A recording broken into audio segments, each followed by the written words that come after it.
दिनटी मोर आज आरंभ है मो पुओ पाखरु।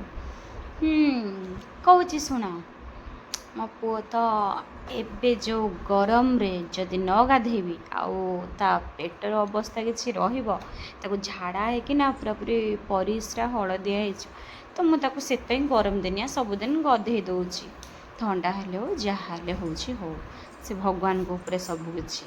तो मुझे कामटा आगे सारी सारी के आज रोषेईटा कौन कली निहाती सेयार करी आपण मान सहित।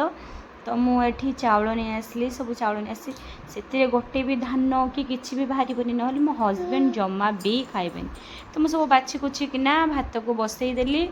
भात भी मोर बसई देकी फुटला तरकारी प्रिपरेसन करी यही टाइम इे मो झी मो पु आइसक्रीम खायापी केमी होती ये दीटा को खाली माड दरकार। हाँ ये मार्च से दीज लगी जाऊँ आइसक्रीम ताकू दौनी कि मु मागिला मत देदेला। तो मो फ्रिज रे कौन अच्छी सब जाकि नहीं आसली नहीं आसिकी रोषे करने बसीगली। आज है अंडा आलू झोल कर विशेष किसी आइटम करनी कारण मत खाइबार ना खाली मो पुओ मु रोषे करछि मु विशेष किसी आइटम करनी बास एतिक ही अल्प रोषे करना मो पुओ को खायापी देदे। मुझे भी खाएनि दिन सारा एत बहुत कम खाए मत खायापी जमा पसंद नुह मत।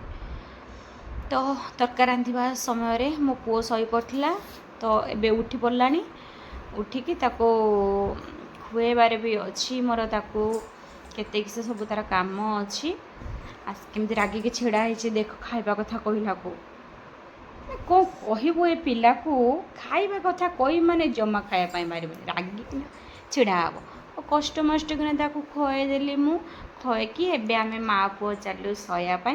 मो पुओ भी ये आपण मन को बाय बाय करदेव रुहतु देखिए। तो बाय बाय। मो भिडियोटी भल लगी लाइक गोटे निहाती करेंगे आ मो पुओ समस्तंकर भल पाइबा एमती रहू।